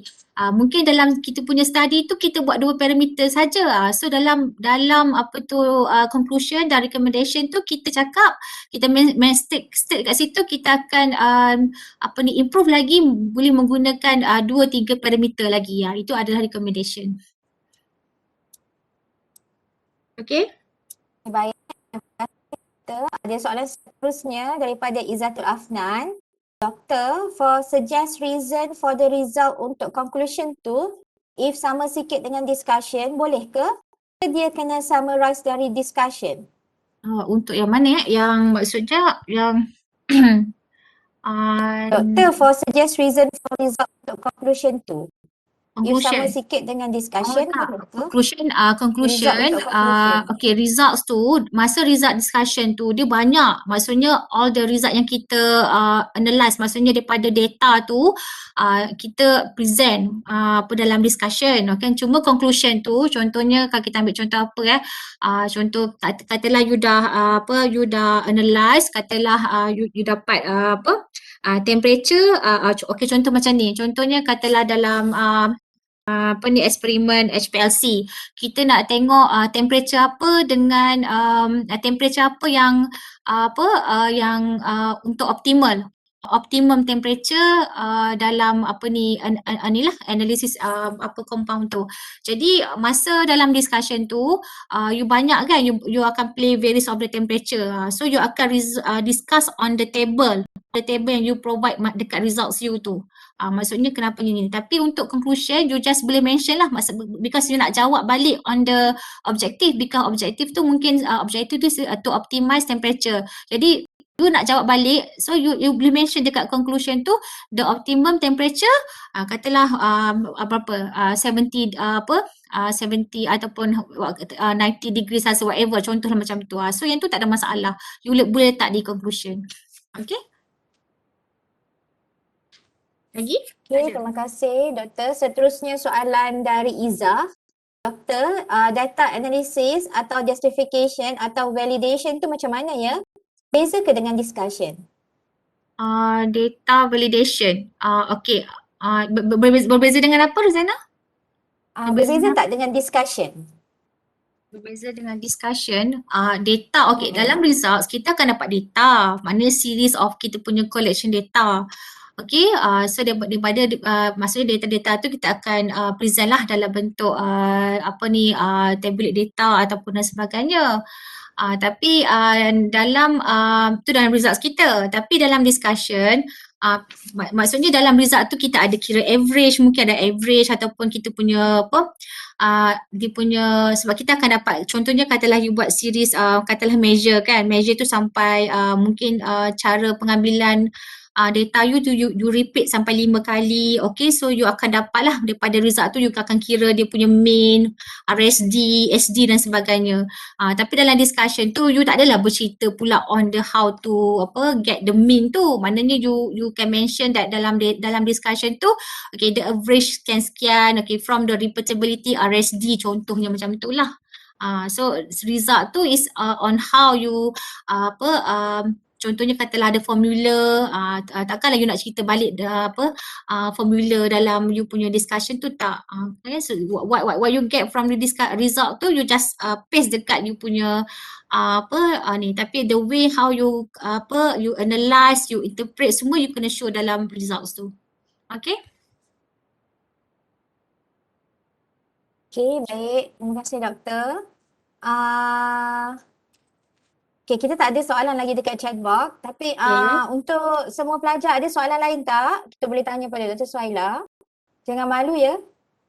I rasa okey kalau katakanlah diorang ni, diorang boleh ni lah, let's say katakanlah saya boleh membantu, boleh direct pada Puan Diana ataupun Puan Roziana. Dan saya bolehlah bantu jawablah sekiranya saya ni, saya tak ada masalah lah. Boleh je. Okay. Tapi saya rasa Puan Diana, Puan Rozana pun tak ada masalah kan. You all pun memang boleh je kan. Okay. Baik. Terima kasih Doktor. Okay, kalau tak ada apa-apa soalan, saya bagi pihak koordinator pihak penganjur ingin mengucapkan ribuan terima kasih lah kepada PM Dr. Suhaila atas kesudian untuk menjadi speaker bagi program kita pada hari ini. Kami sangat berbesar hati sebab kami doktor bersetuju untuk menjadi speaker kami, dan juga kepada pelajar juga terima kasih atas pengorbanan masa cuti selama 2 jam pada pagi hari Isnin. InsyaAllah akan mendapat ganjaran yang lebih besar dan juga pengetahuan yang sangat banyak bagi sesi ini. Dan juga untuk para pelajar, jangan lupa untuk isikan kehadiran. Link kehadiran kita dah letak dekat chat box, dan juga para pensyarah yang hadir boleh isikan kehadiran juga di link yang telah kita berikan dekat chat box untuk tujuan jam latihan. Jadi sekali lagi saya ucapkan terima kasih kepada PM Dr. Suhaila. InsyaAllah nanti kalau ada program macam ni lagi kita boleh jemput sekali lagi lah. Boleh tak? Boleh, insyaAllah. Terima kasih banyak-banyak. Terima kasih untuk banyak ilmu hari ini. Minta maaf macam ni lah. Oh ya, Boleh dengar silakan. ke? Boleh. Okey, Assalamualaikum Doktor. Saya ada beberapa soalan yang saya nak tanya. Saya sebenarnya ada 5 soalan nak tanya, tapi soalan saya pendek-pendek je. Okey. Okey, soalan saya yang pertama, macam kalau untuk graph, kalau kita tengok based on rubrics, dia kata macam kalau untuk graph dan sebagainya, dia kata ada macam proper label, lepas tu well structured dan sebagainya. So macam kalau dalam graph tu perlu ke kita letak equation, lepas tu nilai R, percentage error, trend line dan sebagainya tu? Okay, kalau graph, sekarang rubrics tu you dapat rubrics tu. Actually share rubrics tu. Okay, contoh macam saya bagi tadi kan, yang contoh kalau graph tu tak ada masalah lah, maksudnya you follow lah dia punya dia punya skills dia lah, format dia mesti ada title, mesti ada all dia punya ni lah, paksi X, paksi Y dan sebagainya. Tapi in terms of error tu dah mungkin sebab setengah measurement tu dia ada dia punya repeatability dia.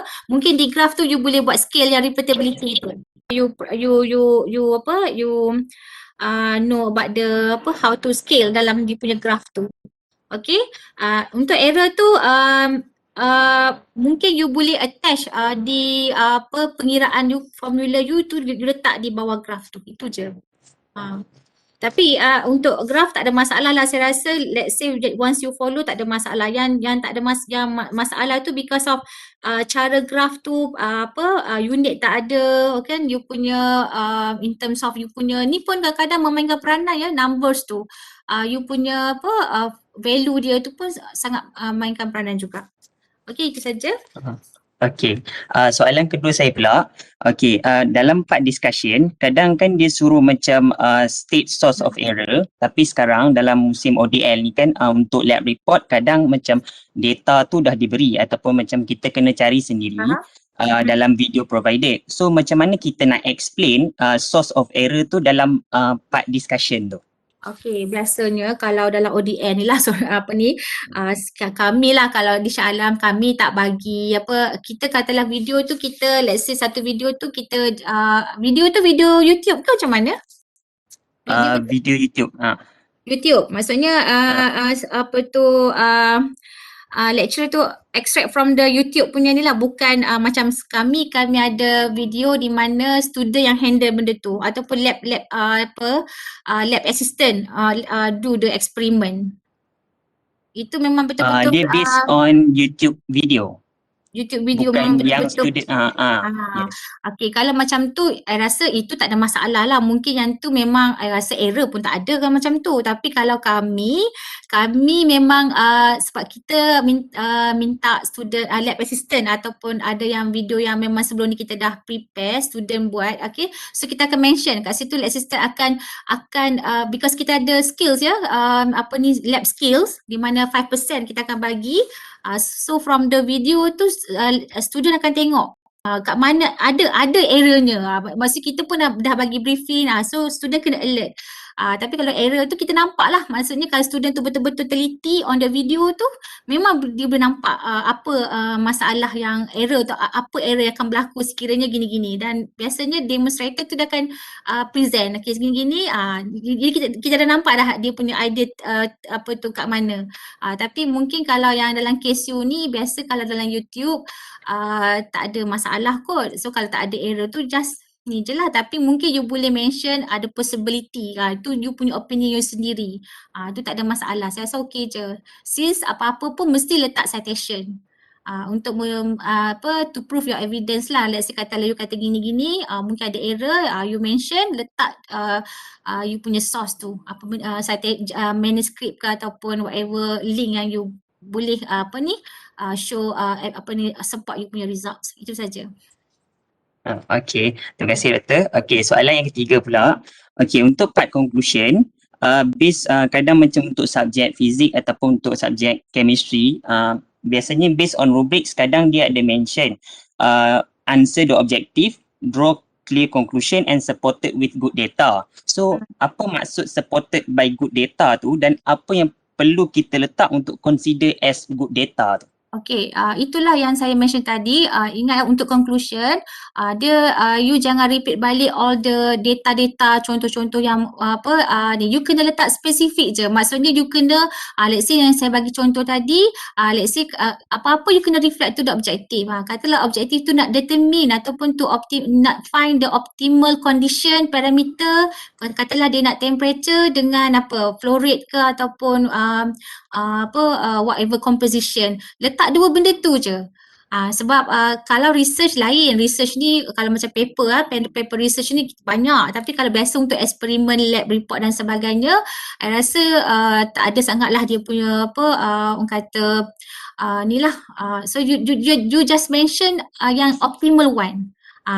Contohnya optimal, contohnya dalam GC, apa optimal dia, temperature 70, flow rate 30. You letak dua tu je lah.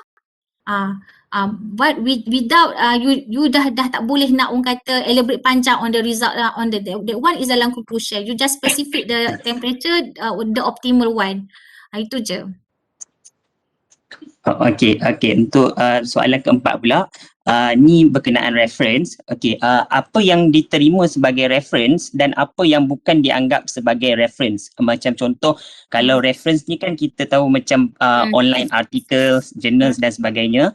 Dan macam kalau website, lepas tu Wikipedia tu kadang macam tak dianggap sebagai, kita tak boleh letak sebagai reference lah dalam part reference dalam kita punya lab report ataupun research dan sebagainya. So kenapa tak boleh guna dan letak benda tu dalam reference part? Okay, first of all kita kena tengok biasanya dalam lab report lah, biasa kita ada guideline. Dan dalam penulisan jurnal pun kita pun ada guideline. Biasanya dia dah ada bagilah source apa yang kita perlu letak as a reference, okay. So reference biasanya lah, kalau in my experience, reference tak ada masalah in terms of journal, buku. Okay, buku tu kena spesifik lah, buku apa, dia punya edition apa, page berapa, okay, and then link tak ada masalah. And then Wikipedia ni, cumanya Wikipedia ni saya rasa saya tak ada masalah dengan Wikipedia kalau I lah. Cuma kadang-kadang kita ada spesifik link dia. So as long kita just follow dia punya guideline. Sebab kalau untuk guideline untuk letak link pun tak ada, biasanya kalau guideline lah untuk journal mesti how to write. Untuk guideline tu pun dia dah ada guideline dia. So you letak lah, let's say katalah untuk link tu you letak lah betul-betul HTTPS sekian-sekian, dan sometimes tu kena letak tarikh tu pun kena letak. Contohnya kadang-kadang source kan, macam pernah I letak comparison sources tu pada tahun sekian pada what date, exactly the date tu pun you kena letak. So nampak lah yang benda tu you betul-betul spesifik lah. So tak ada masalah. Buku, journal, you punya lab report yang lain-lain pun mungkin ada juga lab report, dan you mungkin boleh letak juga, tak ada masalah. You refer pada lab manual you sendiri, letak juga, tak ada masalah. Letak as a learning kan, tak ada masalah. Cuma yang tadilah kata untuk link tadi just specific on the date, on the source. Jadi cuma Wikipedia ni boleh je, tapi I rasa tak ada masalah. Try guna yang betul-betul link dia. Okay, itu saja.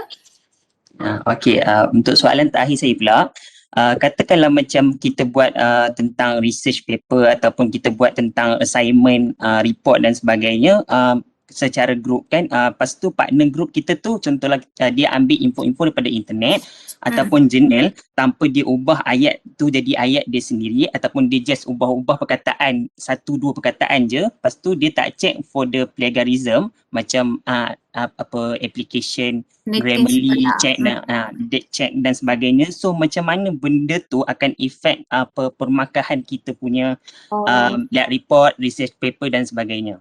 Okay, ini dia rephrase lah kan, dia rephrase yes. So, tak ada masalah. Kita sebab okay, I don't know lah untuk macam kami kalau di peringkat degree lah, sometimes tu kita memang ada guna, sebab sometimes report tu saya memang minta student hantar through Turnitin.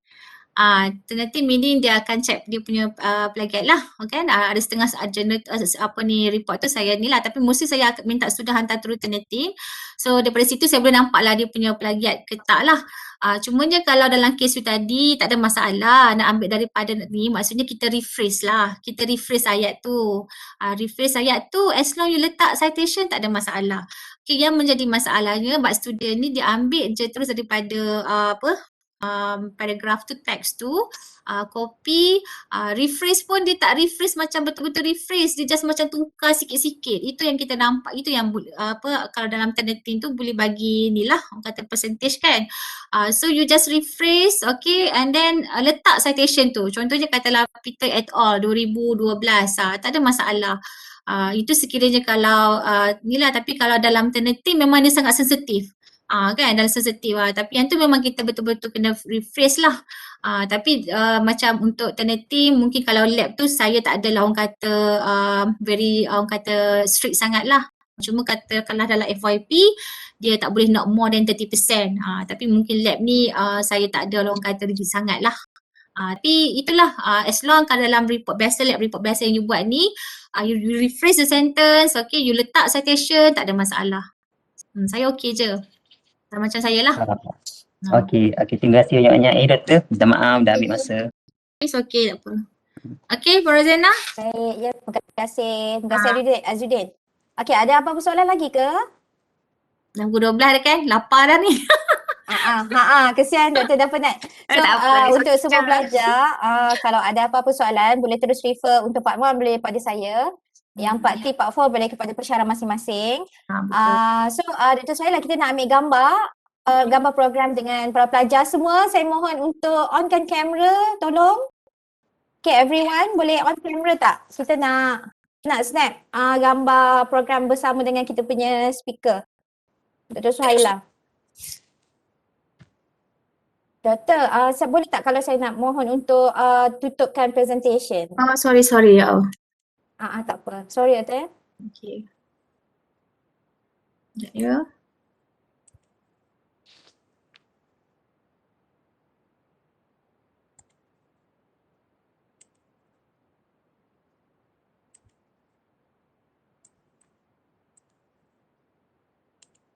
Okay kah? Kejap. Okay. Okay. Okay, boleh on camera. Alah, cuma. Baru nampak. Terima kasih.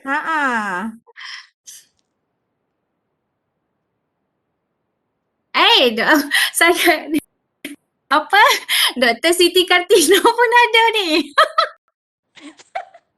Dr. Siti Kartina memang tak layak dekat sini ni. Dr. Siti Kartina jemputan khas ya, KPP daripada Mana boleh kacik. Sarawak, tangan Malu Sarawak. je. Mesti gelak Dr. Siti Kartina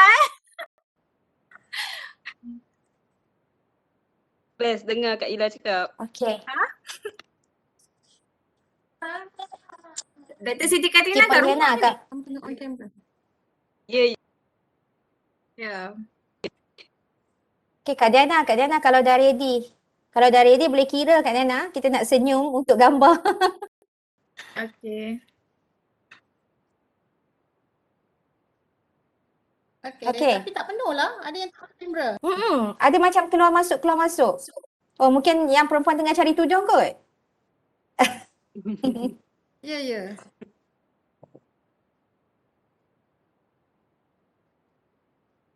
Jangan join. Tak apa, saya snap juga.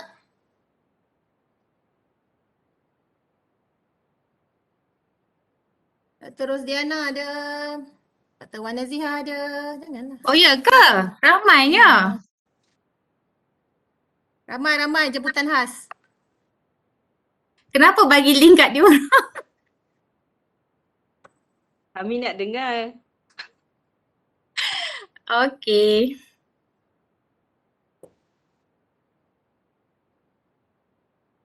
Okay, tak dapat full. Tapi insyaAllah lah kot.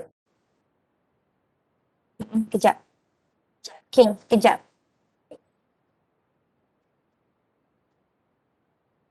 Okay. Okay, rasanya okay dah kot ya? Kak Jana dah okay ke? Okay, alright. Okey. Jadi terima kasih saya ucapkan kepada Dr. Dan juga kepada para jemputan khas kita pada hari ini. Terima kasih banyak-banyak atas kesudian untuk bersama dengan kami pagi ini. Para pelajar, terima kasih banyak-banyak. Saya ingatkan saya lagi, boleh isi link kehadiran yang kami dah berikan dekat box. Juga para pesyarah juga, link untuk kehadiran kita dah letak dekat chat box juga. Okey, boleh terus isi. Okey, terima kasih banyak-banyak. Semoga sesi ini memberi manfaat kepada semua orang yang hadir. Terima kasih. Terima kasih Dr. Sumaila. Terima kasih yang lain. Terima kasih doktor. Pesyarah yang lain. Terima kasih doktor. Terima kasih madam. Alright, thank you doktor. Thank you madam. Minta maaf Thank you, atas madam. segala kekurangan. Madam. Welcome.